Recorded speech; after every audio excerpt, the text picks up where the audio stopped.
आप समझिए बात। अर्थात बात आ गई महाराज, क्या आ गई महाराज? चलेगा। ये बात सिद्ध करती है कि बहुत कथा करने से भी परमात्मा की प्राप्ति नहीं होती। कहते रहिए, सत्यनारायण की कथा कहिए या कराइए, परमात्मा की प्राप्ति नहीं होती ध्यान के बिना। जब तक ध्यान नहीं लगा बोले हमने सत्यनारायण कथा कहलवा दी, हमने 7 दिन की भागवत कथा कहलवा ली, लेकिन भागवत कथा में हमारे आचरण नहीं सुधरे, सत्यनारायण की कथा में हमारे आचरण नहीं सुधरे, सत्संग में बैठ के हमारे आचरणों में सुधार नहीं आया। गंगा जी का स्नान, कुंभ का स्नान करने के बाद भी हम कुंभ नहीं नहा पाए। बेकार है, सब बेकार है। फिर तो जी कहूंगा, जी चंगा तो कभी हमारे लिए कुंभ जी लगाए। हम आपको 2 बाल्टी से नहीं, लेकिन आपको जल से यहां स्नान करा सकते। ये कुंभ है। भगवान शंकर वही नहीं, भगवान शंकर का पूरा हमारा विश्व, मैं भारत देश की बात नहीं कह रहा हूं, उनके पूरे विश्व के अंदर उनके हाथ पैर पसरे हुए। भगवान शंकर कण कण में है। अगर आप जहां चाहो वहां बुला सकते। जी रखिए, रखिए, आशीर्वाद ट्रॉफी लेके आते हो, बहुत बढ़िया, खुश रहिए, आशीर्वाद। क्या बर्थडे है क्या आज आपका? आज आपका बर्थडे है? बैठिए, बैठिए। छोटे से बालक ने कुछ हमें शिक्षा दी है। जय श्री राम। बाबा मैं भजन सुनाऊंगा, बैठिए, बैठिए। सुनाना चाहता हूं, गलती हो जाए तो आप मुझे क्षमा करना। आज मेरे भाई का जन्मदिन है, आपके भाई के लिए भी ढेर सारी शुभकामनाएं, मंगल कामनाएं। अरे हमारी तरफ देख तो लो। नजर उठी बिनती, नजर उठी बिनती, और उनको देख लिया, जुबा खुली बिनती, बात हमने कर ली, जुबा खुली बिनती, और बात हमने। वो जिन्हें प्यार है चांदी से, इश्क सोने से, वो जिन्हें प्यार है चांदी से, इश्क सोने से, हमने तो बाबा की बस खोज हमने कर ली। आपको मौका देंगे, ठीक है? बस ये आपत्ति, वो नहीं जाएंगे, उनका भजन सुनो। चलिए, हमारी भी हट है, आप भजन सुनो, दे दो भाई। महाराज सुनना पड़ेगी। हो सकता है ठाकुर जी आ गए और ठाकुर ठाकुर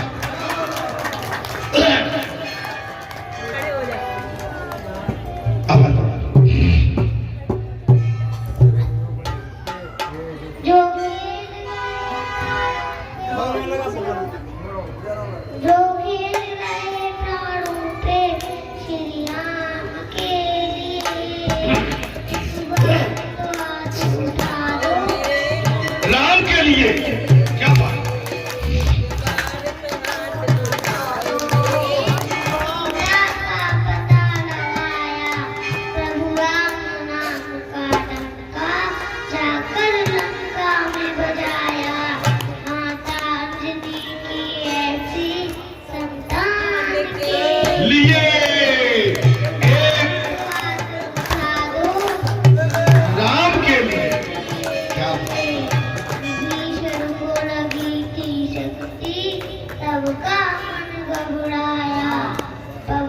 देव जब जाकर लाए संजीवन बूटी, पर्वत को उठाने वाले हम बलवान के लिए उठा दो।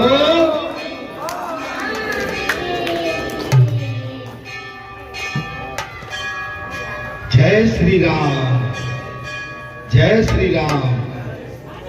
लक्ष्मण ने भगती पर ऐसा प्रश्न उठाया, हनुमान ने सीना फाड़ कर श्री राम का दर्शन कराया। जय पवन देव के सम्मान के लिए एक हाथ उठाओ।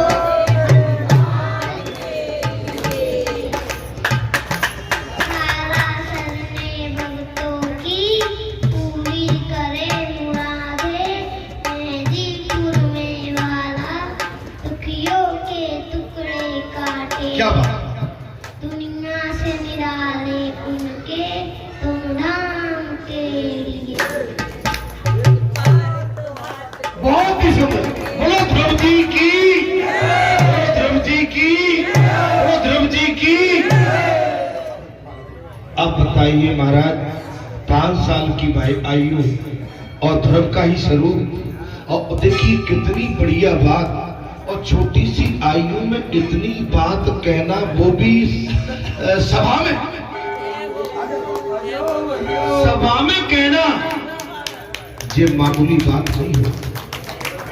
आज ध्रुव कथा चल रही है महाराज, और ये भी भगवान की लीला है, भगवान का धर्म,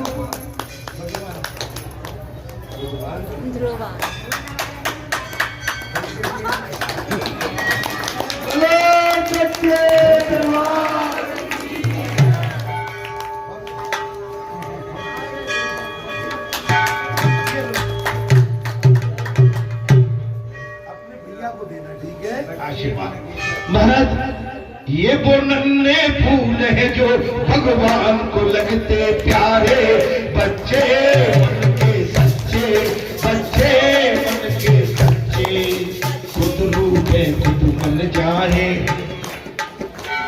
अगले ही पल ये बात माने इनके साथ कोई झगड़ा नहीं।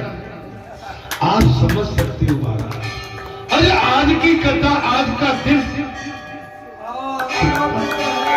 धन्य है इनके माता पिता, धन्य है इनकी मां, जिस मां ने बच्चे में जो संस्कार डाले। ये संस्कार आसानी से नहीं आते, ताकत से नहीं आते, वैसे नहीं आते, ये संस्कारों से आते।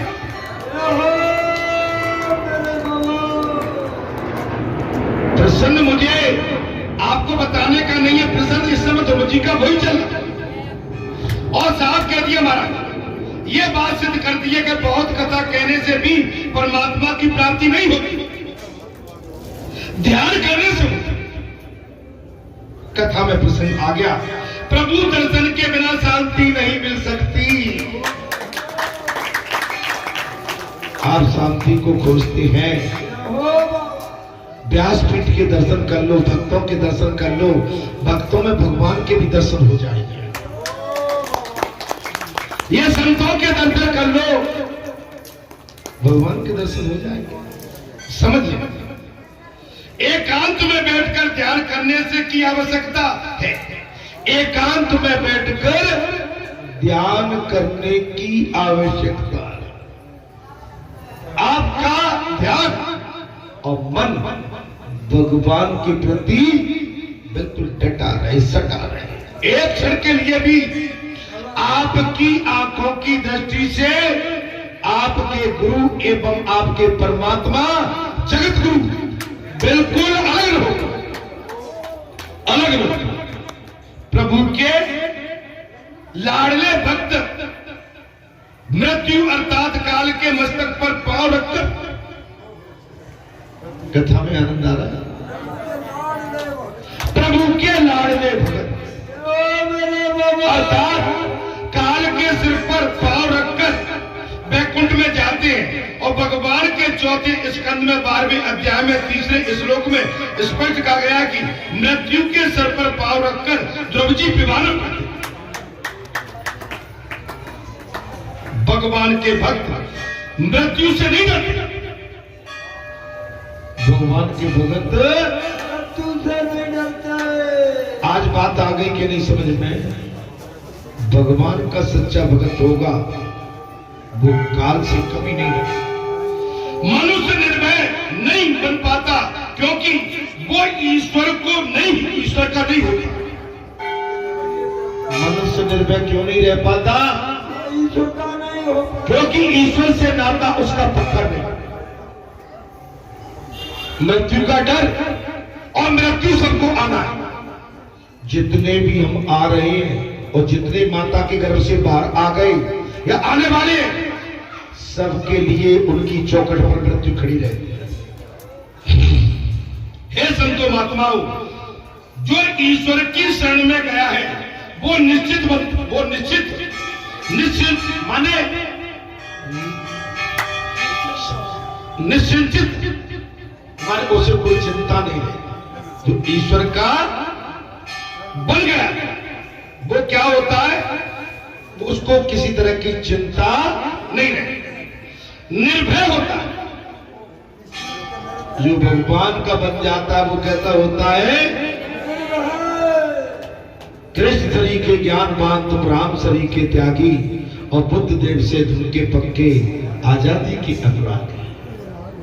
आप भगवान के बन जाओ, आपको कोई सता नहीं पाएगा।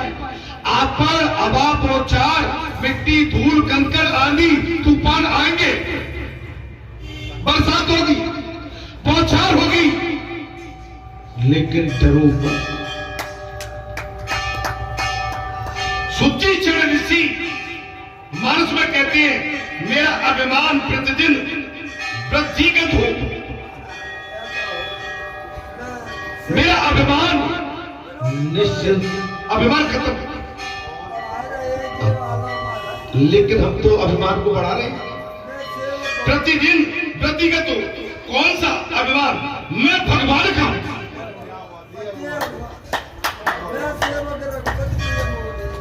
मैं भगवान का हूं, संसार के प्रति नहीं। मैं भगवान का हूं और भगवान मेरे हैं, ऐसा अभिमान।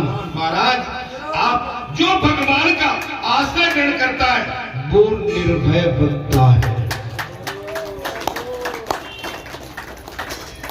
जो संसार का सहारा लेके चलता है वो निर्भय हो जाता है। वो डरता है, डरपोक होता है, भयभीत होता है। जो संसार की पकड़ को चलता है कि मेरे ताऊ खड़े, मेरे दादा खड़े, मेरी बहन, मेरी बेटी, मेरा गांव, मेरी गली है, तो वो डरपोक होता है क्योंकि वो संसार का सहारा, उसे भगवान का सहारा नहीं लेना। नहीं आज भगवान का सहारा आप सुनिए महाराज। आप अगर सच्चे, आप भगवान से प्रेमी हैं, आपको डरने की आवश्यकता नहीं। लेकिन भगवान ऐसा नहीं, कथा में बैठ के 2 घंटे के लिए तुम्हारे हो जाएंगे। इसके लिए करत करत अभ्यास के जड़मत हो। अभ्यास हर दिन, हर समय, हर घड़ी, हर क्षण, हर पल, हर कण आपका नाता भगवान में सटा।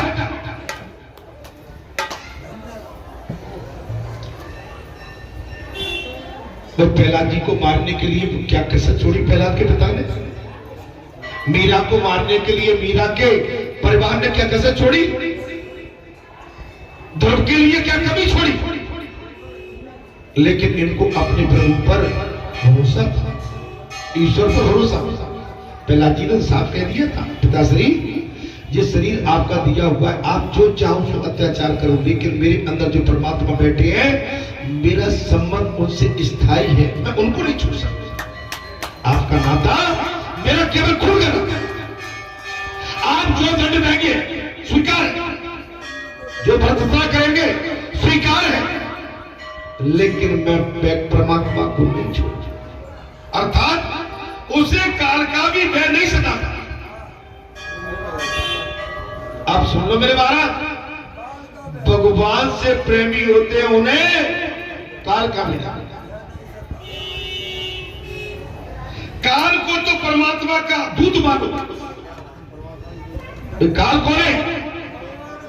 कथा में प्रसंग आ गया। भगवान सुखदेव कहते हैं राजन, काल तो श्री हरि का दूत है। काल परमात्मा की शरण में जाने के पश्चात काल भी क्या बिगाड़ सका?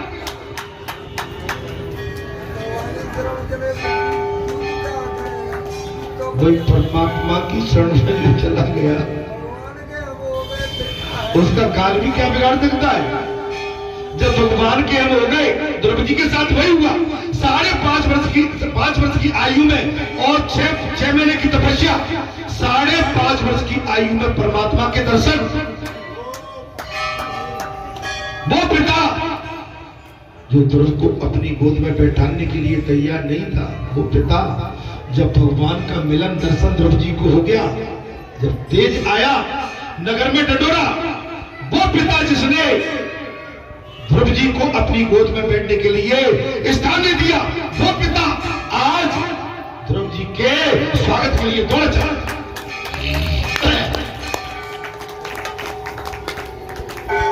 वो पिता जो भगवान का ध्रुव महाराज सबसे प्रिय भक्त थे भगवान। द्रौपदी भगवान के अति प्रिय भक्त। अब जी बताइए महाराज, 3 मंगलवार हो गए और द्रौपदी की कथा अभी पूरी नहीं। आप समझ लो, द्रौपदी ने भगवान की शरणागत स्वीकार की तो भगवान ने उनको दर्शन दे दिए। द्रौपदी ने जब निश्चित कर लिया कि मुझे तो भगवान के दर्शन करने हैं, जब आपने निश्चित कर लिया कि आज चतुर्दशी का दिन है और माघ मास का अंतिम मंगलवार, पुण्यतिथि, महाकुंभ का महापर्व और 3 पखवाड़े के लिए भगवान शंकर का कैलाश से इस धरती पर आके विचरण कर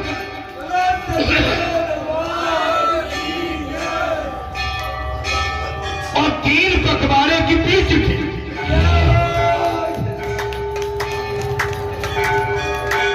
आप जान रहे हैं भगवान शंकर का ब्याह कैसा होने वाला है? अब किससे अपार होने वाला।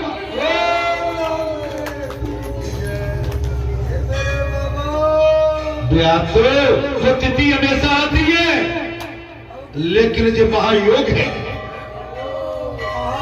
महाकुंभ में संतों का भक्तों का जमावड़ा है और त्रिवेणी की धार इस समय अमृत बन के बह रही है और देवलोक से देवता पुष्पों की वर्षा कर रहे हैं। और महाराज इस समय पूरा भारत राष्ट्र क्या, इस समय विश्व और भगवान शंकर के दर्शन के लिए तरस रहा है।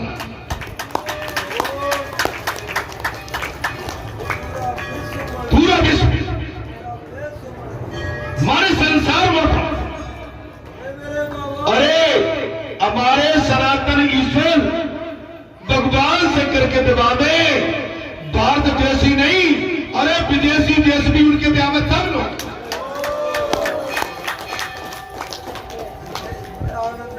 बड़े आनंद ले रहे। महाराज दर्शन दिए, राज दे दिया, अंत में वैकुंठ को चले गए। ये भगवान के अनंत शरणागति का फल है। ये भगवान के प्रति अनंत शरणागति उसका राज दे दिया। माने राज भी जोड़ दिया, राज दे दिया, वैकुंठ दे दिया। अरे भगवान चाहे जिस पर राजी हो जाए तो चप्पल फाड़ के देते। और महाराज कहीं दृष्टि कहीं थोड़ी सी भ्रकुटी टेढ़ी हो गई तो चप्पल फाड़ के निकाल भी ले जाए। ऐ संतो महात्माओं, ध्रुव का दृष्टांत बताता है कि अटल नियम से कठिनतम कार्य सिद्ध होता है, किंतु ये निश्चित कैसे होना चाहिए? महाराज कार्य सिद्धि करूंगा और नहीं तो देह त्याग दूंगा। या तो मेरा कार्य सिद्ध हो, नहीं देह त्याग दूंगा। ये दृष्टांत ये भी बताता है कि बाल अवस्था से ही जो भगवान के भक्ति करता है उसे ही पे भगवान मिलते हैं, जैसे अभी आपने देखा तब बाल अवस्था। अभी उदाहरण आया आपके साथ, बाल अवस्था से जो भगवान की भक्ति में लग गया उसे भगवान मिल जाते हैं। और वृद्ध अवस्था में भजन ध्यान करने वाले का अगला जन्म सुधरता है। अब इस अवस्था में हमारा आने वाला जन्म ही सुधरेगा, भगवान नहीं मिलेगा। किंतु इसी जन्म में भगवान को प्राप्त करना है तो बाल अवस्था से ही भक्ति की ओर चले जाओ।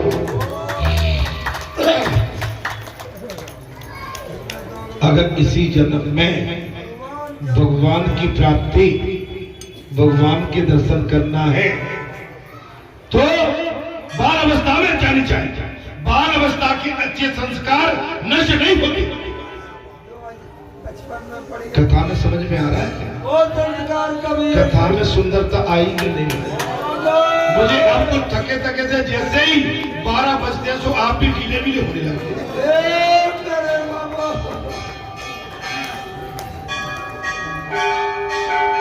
मैंने सुना कि 12 तो सरदारों के बजते हैं। नहीं, मैं उनको व्यंग्यात्मक बात नहीं कर रहा।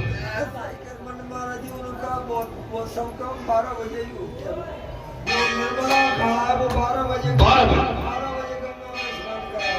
इसलिए मैं आपसे कह रहा भैया, अरे तुम तो ससते हो भाई, अपने 12 फुल बजे।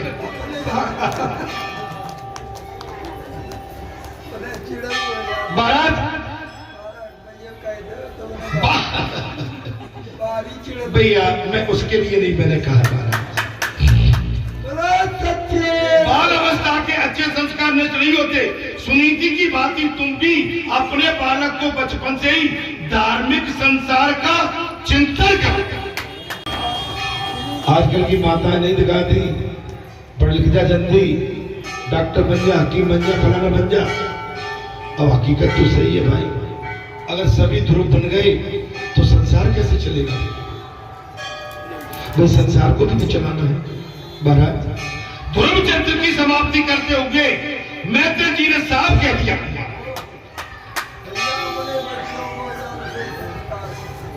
कथा में समझ में आ रहा होगा।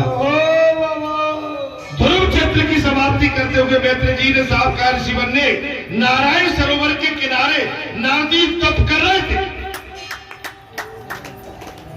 एक समय की बात है, नारायण सरोवर के समीप नारद जी तपस्या कर रहे थे। वहां प्रचेताओं का मिलन हुआ। वहां क्या हो गया? प्रचेताओं का मिलन। विदुर जी ने पूछा, वे प्रचेता कौन थे? देखिए कथा इस समय केमिस्ट्री में चल रही है। किसमें? केमिस्ट्री का मतलब होता है एक दूसरे का मिक्सअप, मिलन। जी हाँ, आप समझिए। विदुर जी ने पूछ लिया, बोले भगवान ये प्रचेता कौन थे, किसके पुत्र थे, विस्तार से सब कुछ बताइए। मैत्रेय जी विदुर को और सुखदेव परीक्षित राजा को कथा सुना रहे थे और ध्रुव जी के ही वंशज थे। वे कौन थे? महाराज ध्यान से सुनिए। मैत्रेय जी विदुर जी को और सुखदेव जी परीक्षित। मैत्रेय जी किसको सुना रहे हैं? विदुर जी को। और सुखदेव किसको सुना रहे हैं? राजा को कथा सुना रहे थे। ध्रुव जी के वंशज ही प्रचेता थे। वे प्रचेता कौन थे? ध्रुव के वंश। थोड़ा कथा में भजन सुना दो, इसके बाद हम आगे कथा कहेंगे। भैया अगर ठाड़े हो जाओ।